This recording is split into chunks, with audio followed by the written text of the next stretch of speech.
I don't remember it. It's duck.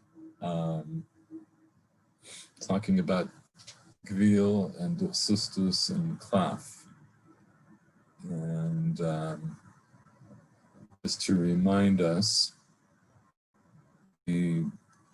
first of all, the tour tells us that we have to write tefillin on klaf, and that the klaf has to be mubad l'shem tefillin, and we have to write on klaf the tzad habasar, right, on the flesh side. So he doesn't elaborate what all these things mean. He actually talks about it more in Hilchot Sefer Torah in Yerodea, but the Beit Yosef elaborates here, and he started quoting sources and got into the Ran. The Ran in talks at length about the definitions of these different terms, and we looked at a kind of crude drawing that I made. So last time we looked at the beginning and talked about the Shitat Haram b'Shem Harambam v'Haramban, and actually also the Rashba, and they held as follows. Everybody holds that when you take the skin and you remove, you start to work it and you remove the hair, that once the hair is removed, then the skin that you have will be called gvil, once it's worked with afatzim. And everybody also holds that the halacha l'Moshe Sinai is that we write Sefer Torah on gvil l'tzad hasear, which I think I'll add to this later, but I should have put that on. The other thing that we learned from the Gemara is that Tzad is written on duchsustus, and klaf is written, tefillin is written on klaf, and mezuzah is written on tzad hasear, and written on tzad habasar. So according to these definitions that are given by the Rambam and the Rambam, I think we looked at it, the Rambam in the Girsa that's in most Sfarim actually is not like this, but this is the Girsa had, and it is almost certainly the correct from the Rambam, because we have Tshuvot from the Rambam where he talks about this explicitly. So according to this definition, the klaf is the chelek hatachton that had the bottom side that had been closest to the flesh of the animal, and the duchsustus is upside, the side that had the hair. And when you split the gvil, split it, I'll talk about that a little bit more in a second, then the side will be klaf, and we write tefillin al tzad habasar, and we're again on the bottom side of the bottom layer. And we write mezuzah on the top side of the top layer. So this was something that was elaborated by the Ran. Switch back to, okay. I'm getting better at the sharing, but I'm still not confident about that. So we'll just read through the Mefarshim beferush klaf v'duchsharan katav b'perek hamotzi yayin b'shem harambam she'or b'shat ibudo cholkin oto l'shnayim. Right, the skin at the time that it's being worked is split into two. V'achelek hadavuk l'basar nikra klaf v'kotvim bo b'makom basar. The side that was stuck to the flesh of the animal is called klaf, and we write on it on the side that was next to the flesh. basar mamash, that was actually next to the flesh. B'chelik shel tzad ha'seyar hu nikra duchsustus. Top side that had the hair, that's called duchsustus. V'kotvin bo b'makom se'ar mamash. And we write on it in the place that had the hair actually. וכתב שכן דעת הרמב"ן וכן דעת הרשב"א בתשובה.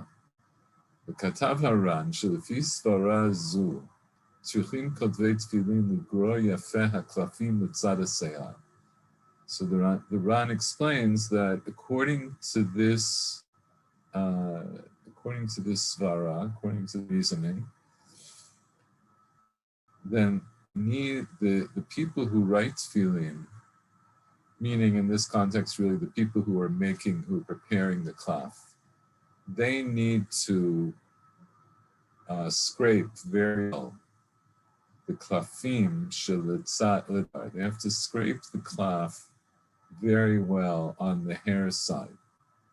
Kedei shemashi she'er yihat torat klaf alav, so that what is left will have the law of klaf on it. It'll be called klaf for halachic purposes. And just to elaborate on that,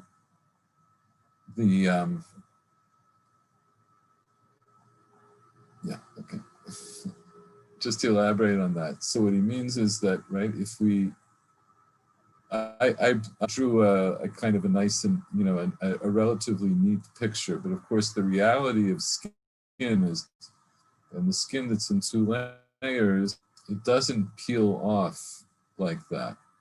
And so the Ran is assuming that they didn't actually split the parchment, and it doesn't seem like that was something that was commonly done at the time of the time of Rishonim. And so the way you would actually have to make the klaf, according to this shita, since you couldn't really split this off, you would scrape it off, right? So he's saying you have to completely scrape it off, because if you leave parts on it, like if you don't completely scrape off the top part, then what you're left with isn't really klaf. It will still have a din of gvil, right? As long as it's not completely separated from the top layer, it's going to be considered klaf. Since I mentioned the splitting, I'll just say this is something that's been on my mind for a long time, and I don't remember what I said about it last time, but I started to think about it. And actually nowadays, and at least for the last few hundred years, splitting hides is very common. And they're machine, and the technical term is called skying. And basically, the machine is like they make them different sizes. They can make them like industrial size that are as wide as a hide from a cow, or much smaller if you're making just small pieces of leather or suede or even parchment, although I haven't parchment makers who do this. And it has a very, very sharp blade and has a roller, and you get it started and you just roll it through and it splits the hide into two. It's not clear to me. One of the other people who comes to this shir, and she usually comes of the time difference, Linda, sent me a lot of information about this after we were together, and I had also found online some things about it, because I was starting to think people must do this nowadays because we have all kinds of suede products. And just to get rid of the whole top, not do anything with it, or even just to scrape it the way that Ran is describing, very either wasteful or very labor intensive. So that's in fact people do now. It's in theory it would have been bull at any time, although it would have been difficult without this kind of mechanism to do it. So I don't know. And I may have met one of the other people who follows the class online to some degree. sent me a contrast, actually a small piece written by a Rav in the UK, and he talks about this. And I have to try to write him. I can't figure out exactly what he's talking about, except it seems like he seems to say that it's not that hard to split off this very top layer, which I've done in like a black line. I made that thick on purpose to try to illustrate what I think he means. That actually that part you can strip off relatively easily, and you could make klaf from that. And he claims that this is what the people held, that you would write with the top layer. That's what they were talking about. I'm not sure, because all of the videos that I've watched about how this is made, after the initial ibud, right, which is really just soaking it in a lime solution, when they take it out, they scrape off the top layer to get rid of the hair, and it comes off pretty easily. And this layer here is very, very thin, and it looks to me like it just comes off when you scrape, but maybe able to actually remove it whole, I don't know. So I'm going mainly with just what I can tell from the way the Ran and other Rishonim talk about this. Okay, so that's the Shita of the Rambam, the Siato, the other people who go along with him. And now we're going to come back to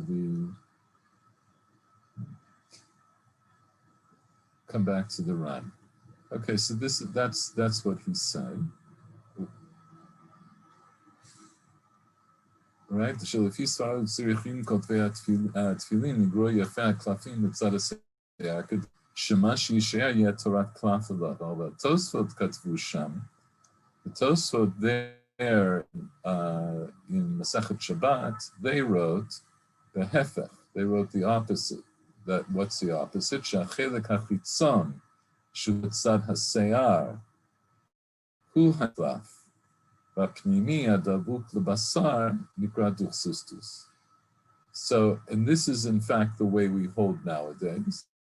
You'll see this is the way the Beit Yosef also concludes the halacha, that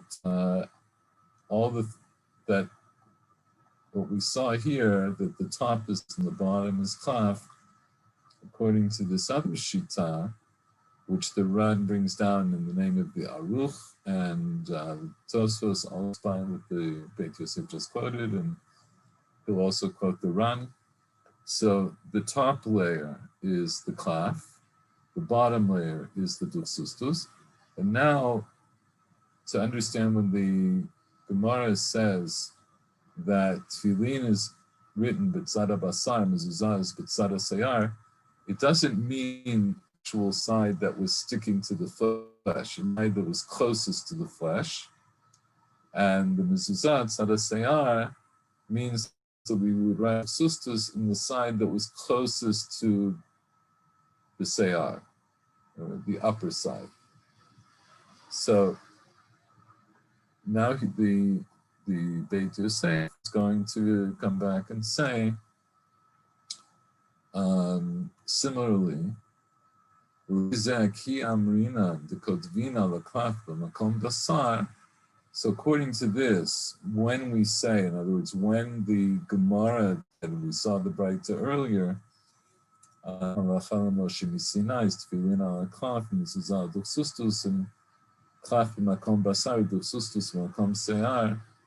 so when it says, or when it implies that we write on klaf on the flesh side, hainu b'makom karov b'basar, that means the side that was closest to the flesh. V'duchsustus b'yar hainu b'makom yoter karov l'se'ar. It's talking about the side that was closest to the nimtza. So we find shekotvim b'shneihem b'makom chiburam hin dvukim zeh bazeh. Right? We're actually writing now on the side where they stuck together. right? The bottom side of the klaf and the top side of the duchsustus.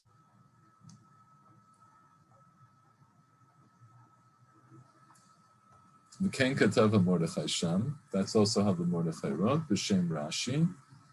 V'haran b'shem ha'aruch also brings this shita, and that's how I had it marked on my illustration. Erech duchsustus, under the for duchsustus. V'chen katav Rosh b'ilchot Sefer Torah, v'chen katuv b'sifrei Rambam lanu. This is how our girsa in the Rambam is. Beperek Aleph, Halacha Zayin, v'chen katuv b'Sefer Truma, Siman Kuf Tzadi Daled, v'Smag Siman Chatad, v'Hagalot Maimon Beperek Aleph. Okay, so all of these we hold this other shita. V'Katvu HaTosfot Ozeh. So the Tosfot about this, that's continuing the Tosfot that's in Shabbat. Klafim Shalanu, Yeshahem Din Klaf. Our klaf, they have the din of klaf. In other words, halachically, they are, what we call klaf is halachically klaf. In love, the tzad basar. And we write on the flesh side, that is the side that's closest to the flesh. And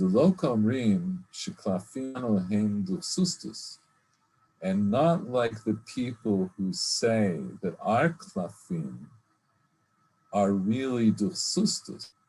Why would they say it's duchsustus? Megarim ha'umanim ha'metaknim oto klipato ha'elyona v'nishar ha'duchsustus. Because the people, the artisans that scrape it and work it and fix up the klaf, they scrape the upper layer, and so then what would be left? What would be left is duchsustus.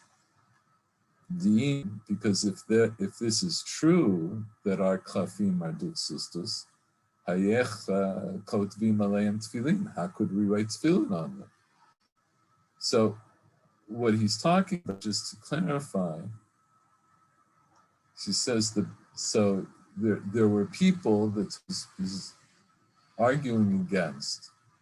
And according to these people, what they're saying is the klaf that you're writing on isn't really klaf, because the people who are making it, they have to scrape off a top layer.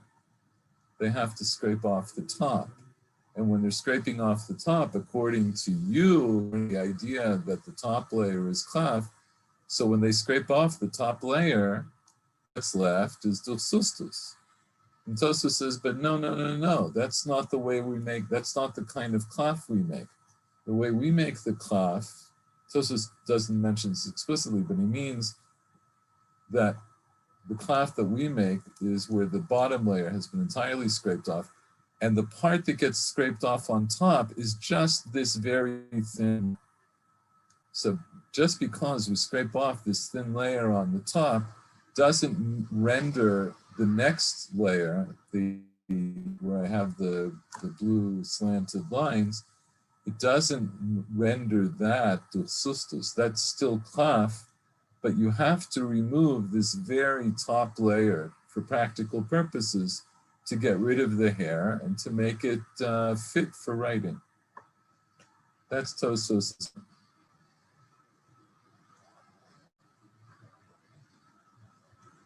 The maskin and hacha the tefillin ala klaf ad kam l'shema. Right? He says, how could we write tefillin on our klafim if they were really duchsustus? Because the conclusion of the Gemara is that we have to write tefillin only on klaf.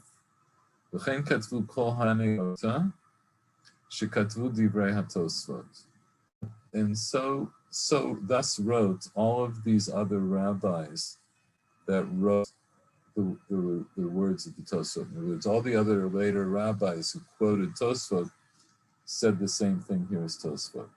So the Beit Yosef explains what I just illustrated. Tzarich lomar shehatam mipnei shamash migarim klipato ha'elyona shebemakom se'ar Eino kidei ma shetzarich letakno ulahachliko. So you have to say the reason the Tosfot says that when you scrape away the top layer, it doesn't render it duchsustus, is because the people who are scraping away that top layer that's on where the hair is, they're only doing it enough to remove that which they need to prepare and to smooth out the surface. And even if to split the skin into two, the way it's described earlier, they would still have to scrape away that top layer. On the flesh side, they scrape away a lot. Ad shelo nishar ela haklaf levad. The bottom side, they scrape away all of it. In other words, all of the duchsustus side is scraped away, so that what's left is only klaf. The conclusion is that the top layer, once you remove the hair, is the klaf. The way it would be made, and essentially this is the way it's still made today.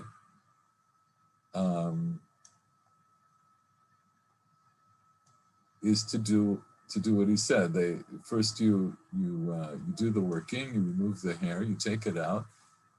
This whole bottom layer gets scraped off, and here also you have to be, the people who do it have to be very careful to scrape off everything, because if some of the bottom layer is sticking to the top layer, it also won't be klaf, right? There's some side will be sticking on it, and it has to be completely separate.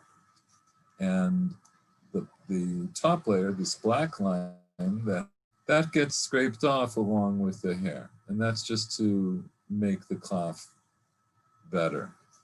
And I may have mentioned this last time, but I'll just repeat it, that the Jews had to get their klafim made by non-Jews, and one of the reasons that you know what? Actually, I'll hold on to this because I think it'll be more relevant in a moment.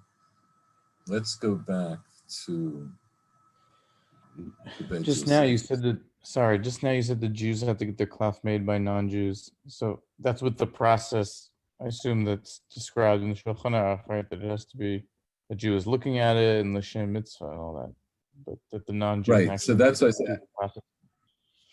Right. So actually, yes. So I realize we haven't gotten to that yet. So we'll see it here in greater detail, and we'll see. In fact, the Rosh says explicitly that that there are no Jewish parchment makers, right? So they had to rely on non-Jewish parchment makers. We'll get to that in a moment. Well, maybe not in a moment, but we'll get to it.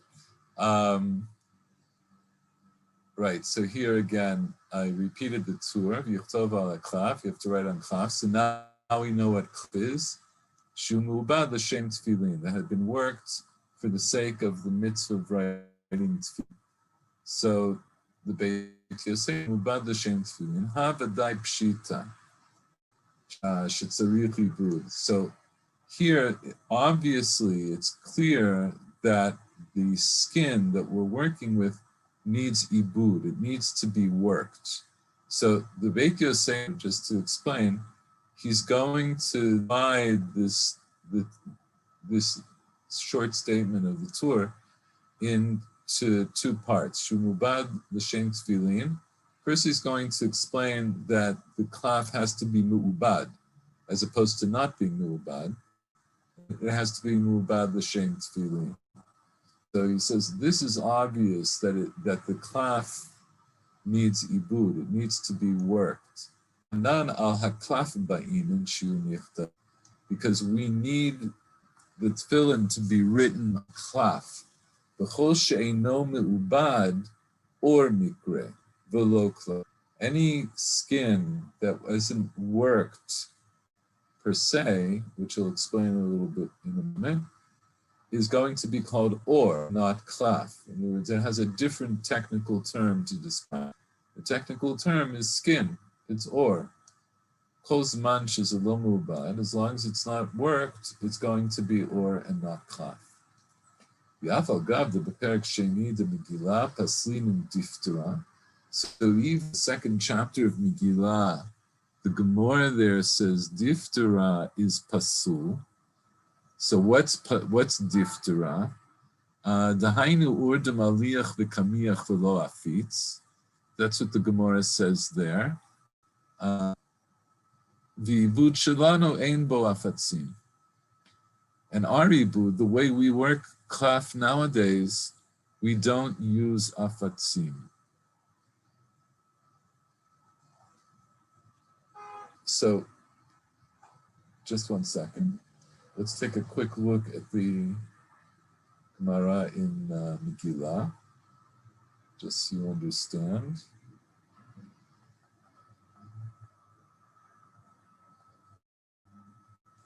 That's Rashi. Hold on a second.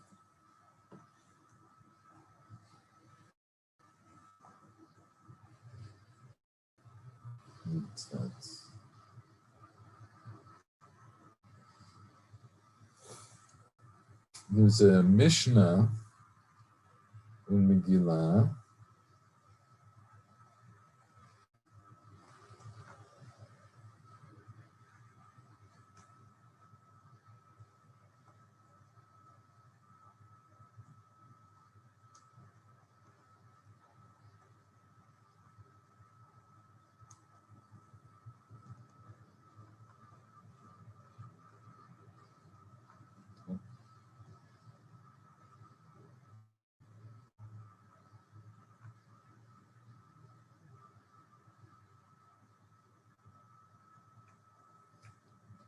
There's a Mishnah Daf Yud Zayin Amud Aleph, and we'll skip to this part, which we actually learned a long time ago. Haytak tuva besam u'besikra v'komus u'v'kankantum al haniyah tiftera lo yatsa.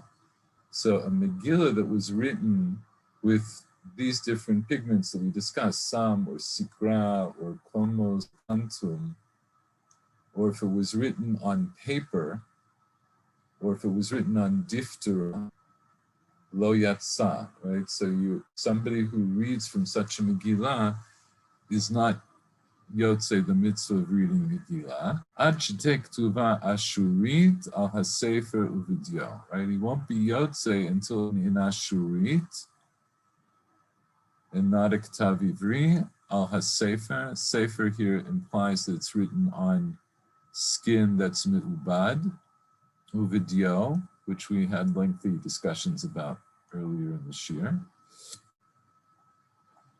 So the Gemara here defines diftera is demaliach v'kamiach v'lo afitz.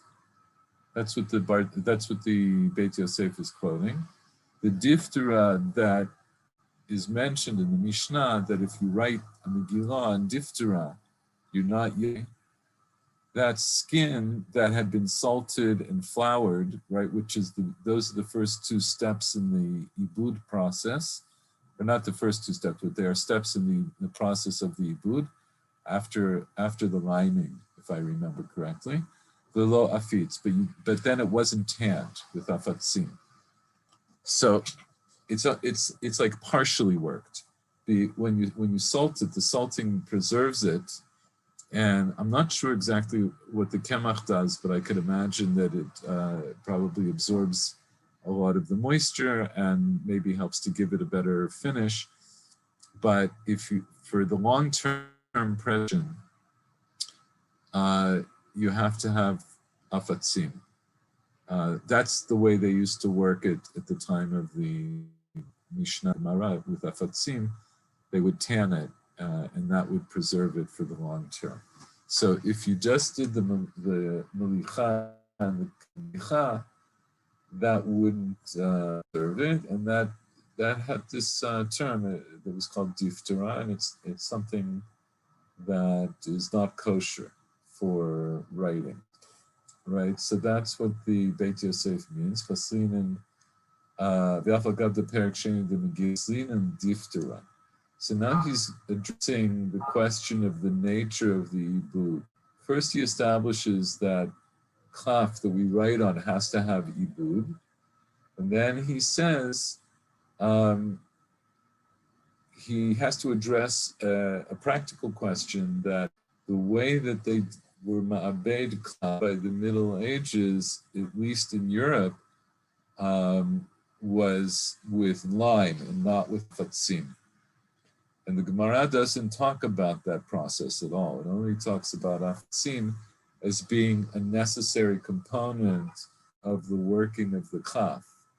So he says, even though we see in the second chapter of Megillah that the Gemara's diftera is pasul, and what's diftera? The hainu or demalich lekamiach v'lo afitz.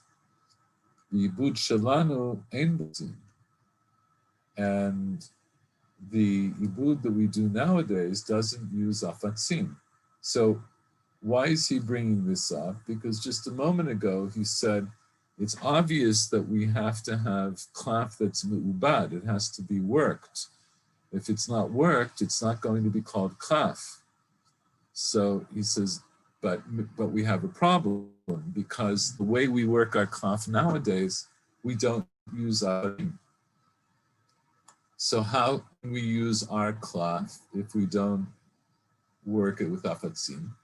Kvar katvu shama tosfot dibur matkil diftera v'rosh v'haron shehasid shanu nonim beklafim shalanu mahani ka'afatzim. Tosfos holds that the process that was in Europe to lime the skins, that is as effective as using afatzim, right? It's the same, it essentially takes the place of the afatzim. Uktavo Rabbeinu Bilchot Sefer Torah. And Rabbeinu, the Tur, wrote this out he mentions this explicitly in Ilchot Sefer Torah. So here he's accomplished two things. So he establishes, first of all, that the tefillin needs, the klaf for tefillin needs ibud. And second of all, he defends the practice that was common at the time and is still common today, that klaf is not worked with afatzim, but rather it's worked with seed, and that's going to be considered halachically equivalent to working it with afatzim. Masha katav sheibud tzarich she'el l'shem tefillin. And this other point that he says that the working has to be done explicitly with the idea that it's for the sake of tefillin, hainu mideita beperek hanizakin. So the reason for that, or it's the basis for that halacha, we see in perek hanizakin in Masechet Gitin. There's a story that's brought, hahu da'ata l'kamei de Rabbi Avau. That person, and in this case, as we'll see, it's a sofer who comes before Rabbi Avau. Amarle, he said to Rabbi Avau, Sefer Torah shekatavti leploni vilim shebo lo ibadatim lishmam.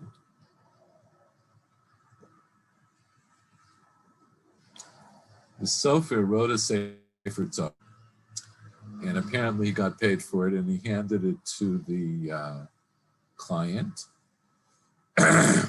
or maybe he hadn't yet handed it to the client, but he goes and he confesses to Rabbi Avau that he wrote this whole Sefer Torah on skins that hadn't been worked lishma, for the sake of Sefer Torah.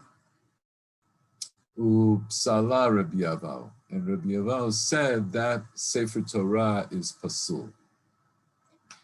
This is a kitzur of the story, but for our purposes, this is the main point. Rabbi Avau held that because the skins were not made lishma, the Sefer Torah itself is pasul. Beperek nigmar hadin, and in Sanhedrin, ifligu Abaye v'Rava. There's a machoket between Abaye and Rava. Debai Amar Hazmana Miltahi, V'Rav Amar Lav Miltahi. Okay, so for this, we're going to look at the sugya, which I sent you either last week or the week before, I don't remember. Here's Linda.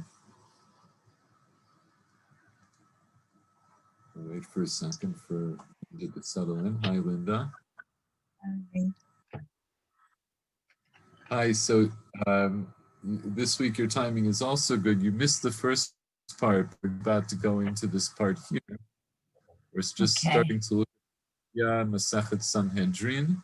This is an important sugya, so I decided to go through it. The truth is what I sent you and what you see on the screen is a truncated version. It's actually a much longer sugya. So I just edited the parts that are most relevant that the Beit Yosef refers to. So to it now. Itmar ha'oreg beged lemeit, Abai amar asur, v'Rav amar mutar. So there's an Amoraic statement that says with this halacha, with this situation. The situation is somebody weaves a beged, they weave a piece of thing for a person. So what's the status of that beged, right? What we call tachrichin. The tachrichin for the mates, what's the status of that vis-a-vis whether one is allowed to benefit from it or not? Because the Gemara here and elsewhere learns that the mate itself, the dead body itself, is asur b'hana'ah. One is not allowed to derive any kind of benefit from a dead human body. And it is not allowed to derive benefit from anything that is immediately associated with that dead body in terms of ill, right? So the burial place is going to be asur b'hana'ah, and the stone maybe that goes over is going to be asur b'hana'ah. But also the tachrichin are asur b'hana'ah. Once you wrap the dead body in tachrichin, those tachrichin are asur b'hana'ah. One is not allowed to derive any kind of benefit from them. And so the question that's being posed here is, what about that beged? What about that piece of clothing that you made with the intention of putting on the dead body, but you have not yet put it on the dead body? Is it already b'hana'ah from the time you weave it for that person? Or does it only become asur b'hana'ah once you actually wrap the body? So Abai amar asur. Abai says it's asur. It's asur b'hana'ah. Rav amar mutar. Rava holds that it's mutar b'hana'ah. And so Rava holds that it's not yet considered to be associated with the mate. So now they give their reasoning. Abai amar asur. Why does Abai say that it's asur time it's woven? Because he holds hazmana miltahi. Hazmana, if you make something to order for this purpose, miltahi, it's a thing. Literally means miltahi. Literally means it's a thing, and it's kind of the way it is in a slang sense, or in Yiddish they say it's a zach. It's a zach. So what it means is that hazmana, once you have designated this beged to be for the maid, even though you've not yet used it for its designated purpose, it's a thing. In other words, it's a thing of halach that has now taken halachic status, and so it's asur b'hana'ah. Rav amar mutar. He says no. as long as you haven't put it on the mate, even though you made this beged for the mate, hazmana lav miltahi. The mere act of designating it for the mate doesn't make it asur, and that designation is not a thing. It doesn't have any halachic power. To see Rashi here, ha'oreg beged lamed lachar shemet. Somebody who wove a beged for a dead person after the person died. This is size. This is based on something the Gemara says in the Sugya a little bit later. The point of saying it that he made it for the person after he died is because you might argue that if you make a beged, even if you have in mind to give it to a dead body, to put it on a dead body, but you don't have any specific dead person in mind, at that point, maybe you could argue that everybody would say that it's still mutar b'hana'ah because there isn't anybody to put it on yet. But if the person's already dead and you wove this beged for this dead person, that strengthens the argument that you should already consider to be asur b'hana'ah. So what you see from that is that Rava, who says it's mutar because hazmana lav miltahi, he holds it's mutar even if you made the beged for a specific mate, for a specific dead person. Hazmana, she's mina lekaf, v'nikra shem hamet alav, right? So Rashi makes it very strong that he designated it for this, and he called the name of the person on it, which he called this beged to be for this specific mate. So according to Abaye, hazmana miltahi. What does it mean miltahi? It's a thing. Ki'ilu karachobo. It's as if you already wrapped around him. You've already wrapped it around the mate, even though the person is not yet, even though you have not yet actually wrapped it around the mate. So, my ta'amad Abaye. So what is the reasoning, or what is the source for Abaye to say that hazmana miltahi? How does he know that just because you designate something, that it takes on the chumrah that's associated with what you designated it for? So he learns like this: sham sham me'egla arufa. He learns it from a gzeira shava, which I'll explain in a moment, based on erufa. Ma egla arufa bazmana mitzera, nami bazmana mitzera.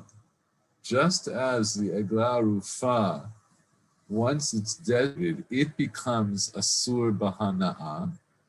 So this also meaning something having to do with a dead person, is also becomes asur once it's designated. So the limud itself is from these two psukim, which I have down at the bottom of the page. Sham sham. So the first sham is vayavo b'nei Yisrael kol ha'idam midbartzin b'chodashon vayeshev ha'am b'kadesh v'tamat sham Miriam v'tikaver sham. So this is the description of the death of Miriam. And when she's buried, it says that she was buried sham. She was buried there. So arguably the sham here is mutar. I don't need to say there. I could just say she died there and she was buried. And then we would understand that it was there. So this sham is open for drasha. So, and the second sham is about egla rufa. And just to remind us, the egla rufa, right, is the calf that has to be brought if a dead body is found between these. You measure to the two closest cities, and whichever is the closest city, the elders of the city have to take responsibility, and part of taking responsibility, as it were, is to take a calf and to bring it down to a stream and to break its neck there and to say a certain formula to for a kind of kapara for not having taken care of this person who ended up dead. So in the description of the actual breaking of the neck, this is what it says. So the elders of that city take the calf, el nachal etan, to a strong stream, asher lo ye'aved bo v'lo yizareh, that was not worked, sown, v'arfu et ha'egla benachal. They break the neck there of the egla, of the calf, at the stream. So in order to round this out, Rashi explains over here, egla rufa bahazmana mitzura. The egla rufa becomes a sur once it's designated. Rashi explains that Gemara explains this elsewhere, not in the sugya here. The Kayamalan, you read nachal etan hi osarta. We learn elsewhere, and I didn't bring that limud because I didn't want to make this more confusing than it might be. But the Gemara learns out that once you bring the eglah down to the river, it becomes asur bahana'ah even before the neck is broken. So that's its designation. Once it was the way it gets designated, the way it gets muzman, is to bring it down to the nachal. And with bringing it down to the nachal, at that moment it becomes asur bahana'ah. And for a halachically practical purpose, so if they brought it down to the nachal and they had not yet broken its neck, and then suddenly they get news about who the murderer was, then they don't do the anymore. So then what do you do with the egel? So the point is that egel now you can't derive any kind of benefit from it. Basically, you just have to let it go, let it die of natural causes, and you won't be able to benefit from it. You can't slaughter it. You can't use the skin or the wool or anything like that. So, just to wrap up. So this is a gzeira shava, which we haven't done before, but you probably have come across before. And the idea of the gzeira shava is that if I know what a word means in context A, apply that meaning in context B. And the other thing I want to point out about gzeira shava, which the Gemara says in the Rishonim about, is people in the Gemara and the Mishnah and the Gemara didn't make up their own gzeira shava. They had to have a specific tradition for it.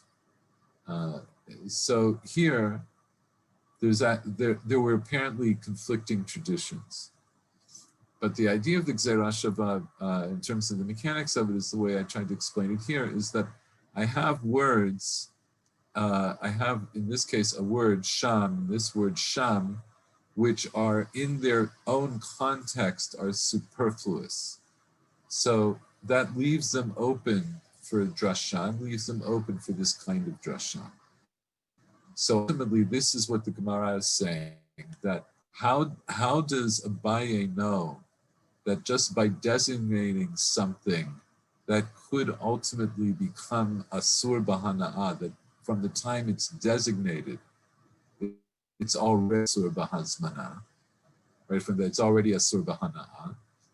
I learned it from here. I learned it from the death of Miriam and how she's buried, that she gets buried sham, and the understanding now of sham is to be informed by the sham that we associate with the egla rufa.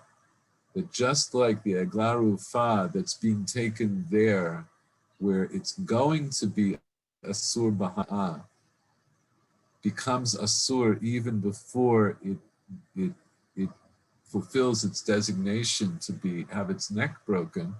So there also the sham of kever is going to be asur b'hana'ah even before somebody would get buried there. And similarly for anything that would be associated with the dead body. The Rava Amar, V'Rava Gam Sham me'avodah zarah. He learns sham from a different sham. He learns it from avodah zarah. And we're talking about avodah zarah here. What the Gemara means is an object that somebody dedicated for idol worship and had not yet used it for idol worship. Ma avodah zarah b'hazmana lona, just as an item that was designated for avodah zarah, once it's designated, it's not asur b'hana'ah. It's not going to be asur b'hana'ah until someone actually uses it for avodah zarah, until they actually worship it, or they use it in some kind of service of avodah zarah. Af hachanami, so here also by the mate, b'hazmana lo mitzvah. So hereby, so it's also not asur b'hana'ah. So how do we know that avodah zarah is not hana'ah? So first of all, the sham, the first sham is the same as we had before. That's the tikaber sham, and this sham is the sham of avodah zarah, where the pasuk says, "Abed ta'abdun et kol hamekomot asher abdu sham hagoyim." Again, so you have to completely destroy all the places that the nations worshipped there.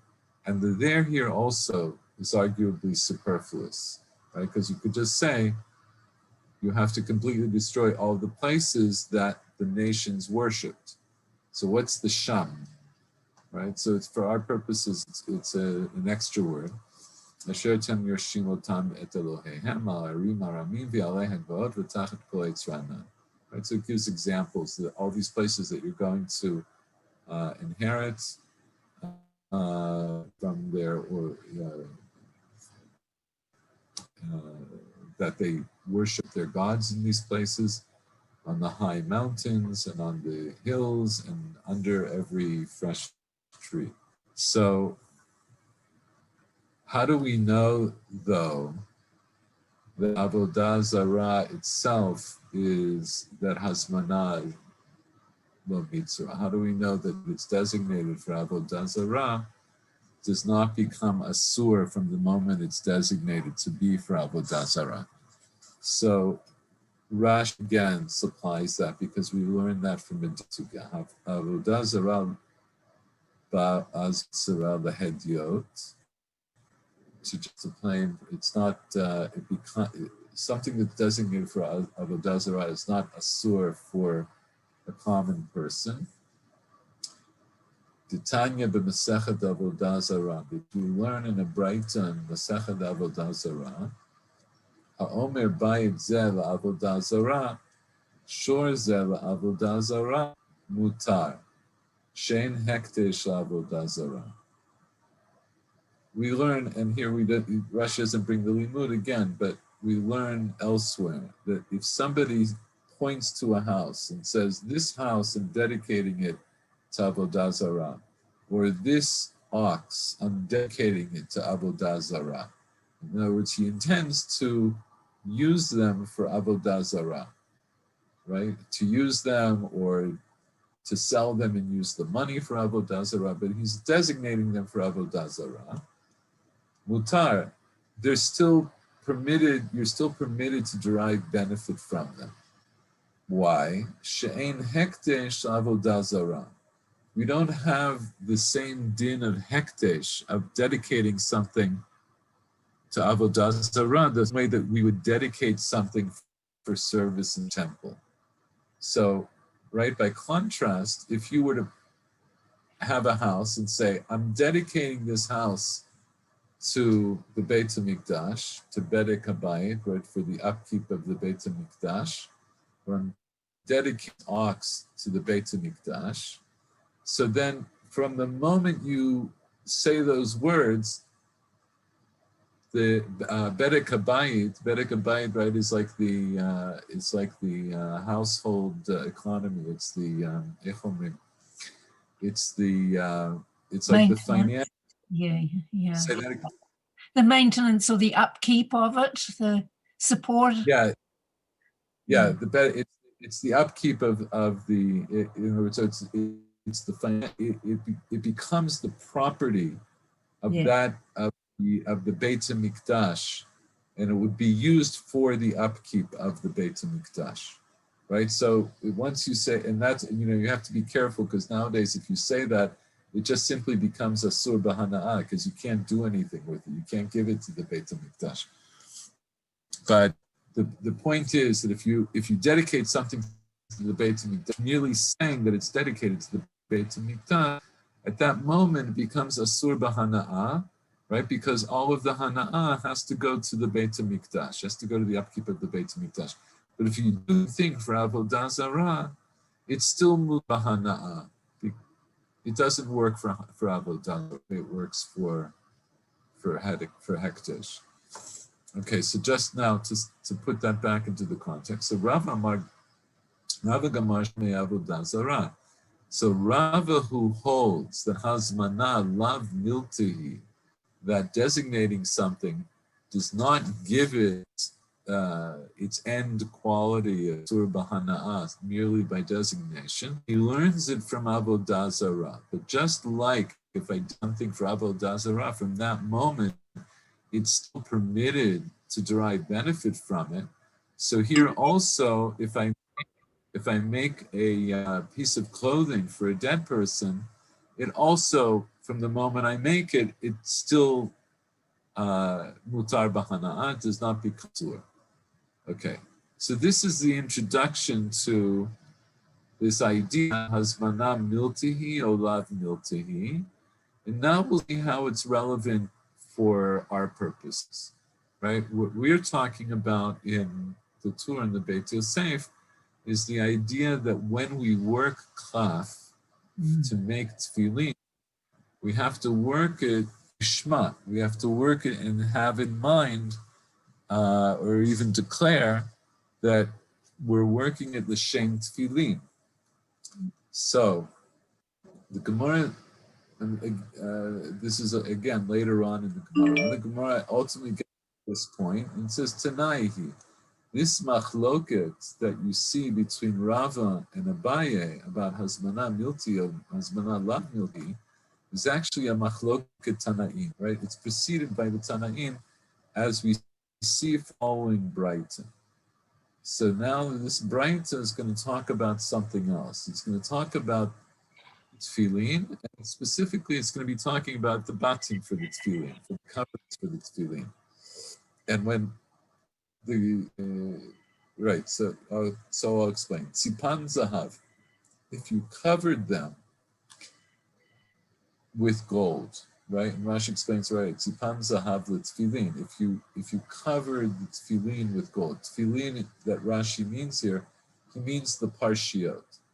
If you covered them with gold, in other words, if you made the batim out of gold, or if you stripped over them, you covered them with pieces of skin, shel behemat tameah, from a non-kosher animal, psulot, so the tefillin are pasul, right? So if you make batir from gold, or if you make them from the skin of a non-kosher animal, the tefillin are pasul, or behemat tahora, ksherot, but if you use the skin of a behemat tahora, of a kosher animal, then the tefillin are kosher.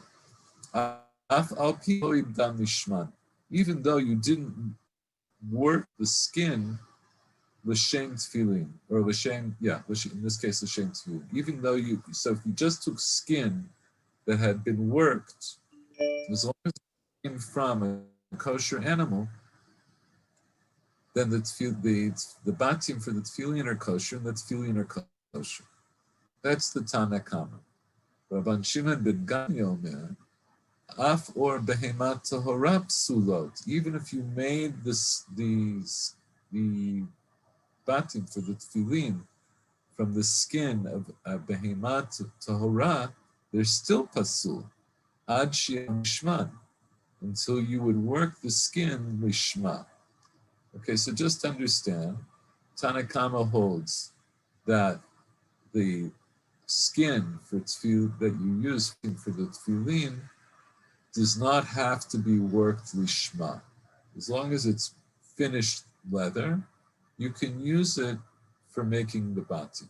Rabban Shimon ben Gamliel holds that it's not enough that it's finished leather, that it's been worked. It has to be made lishma.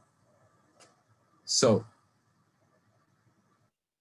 so the Gemara says this machloket between the Tanakama and Rabban Shimon ben Gamliel is the precedent to the machloket between Abaye and Rav. Abaye held that Hazmanah miltehi, and Rava holds that Hazmanah lav miltehi. That designating something has halachic, and Rava holds that designating something does not have halachic import. So, what would you say? Which person goes like which? Who does Abaye go like? That says that once you designate something, it has halachic import. Who would you associate that with? The Tanakama or with Rabban Shimon ben Gamliel? The second one. Yeah. Second one. It would second one, right? Yeah. It seems like Rabban Shimon ben Gamliel holds that ibud, you need to have ibud lishma. So what we will think is that Rabban Shimon, that this idea of lishma is parallel to or the same as hazmana. That the lishma is a kind of designation, and you need to designate the or to be used for tefillin in order for it to be kosher.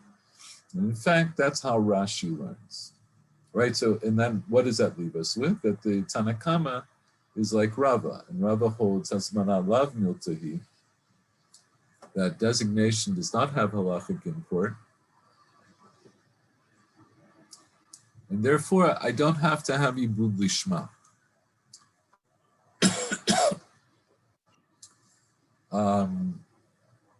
So actually, I'll just skip to this here. Avagav shelo ibdo. Right, so this is the Tanakama. Even though you didn't work the or lishma, right? Avagav shelo ibdo the or zeh lishma. Even though you work this leather for the sake of the tefillin, is still kosher. The hazmana lav miltihi, because hazmanat have halachic import.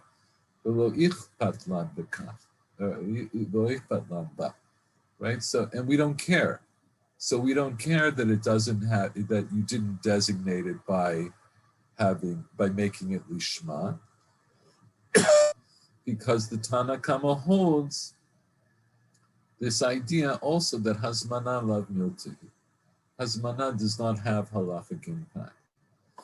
So now, just to finish off the time, and then we'll stop for this evening.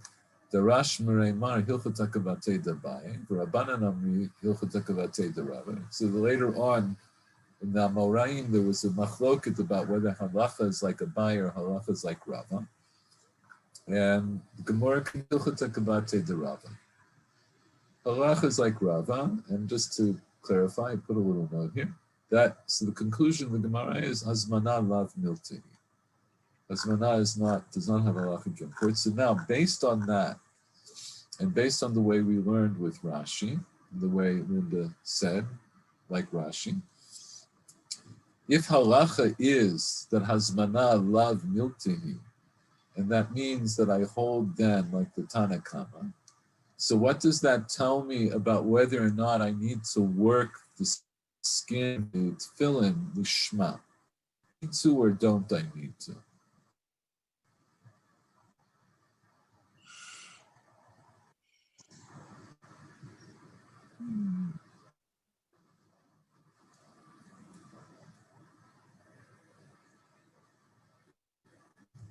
Right? So what do we say? The Tanakama holds, Afal pi shelo ibshman kshirot. So if the Tanakama holds right, holds this idea, Hazmana lav miltahi, right? That means for our purposes, you do not need to work skin lishma. Then our halachic conclusion will be that we don't need to work the skin lishma, because the conclusion of the Gemara is that halacha is like hazvana lav miltahi, and Rava holds like the Tanakama that you do work the skin lishma. So we're going to continue this next time, but of course this is problematic, right? We started off saying that the klaf that we make, that we work for tefillin, has to be made lishma. And we already brought brought earlier, right? The Beit Yosef brings this story from Gemara and Gittin, where we see explicitly that if the skins for a Sefer Torah were not made lishma, that the Sefer Torah is pasul. So now we're going to have a problem, because here in this Gemara in Sanhedrin, it would seem that the conclusion of the Gemara is the opposite, that I don't need to work the skin lishma. And before we decide that this is different, because the Gemara there is talking about the skin for the batim, and the Gemara in Gittin is talking about the skin for writing. So we'll see next week that the Beit Yosef, the Tosfos, push that away. So I'm leaving. It's like a halachic cliffhanger. That's why I'm so confused. Yeah, so confusing. It is confusing, and I took my time to try to explain that sugya in Sanhedrin, because actually I did it all in Hebrew class, and I was very unsatisfied with how I did it. So I didn't even put up that shir yet on YouTube. I redo that part. It is confusing, but just to cap this off, we're starting off because the Tur says, and this is in fact the way most poskim hold, that the klaf that we use for writing tefillin has to be mu'ubad l'shem tefillin. Beit Yosef says there's a proof that from this Gemara in Masechet Gittin, where it explicitly says klaf that was used for Sefer Torah was not made lishma, and that Sefer Torah was rendered pasul. It was determined that it was pasul. So that fits in with this idea. Also have to make the klaf lishma.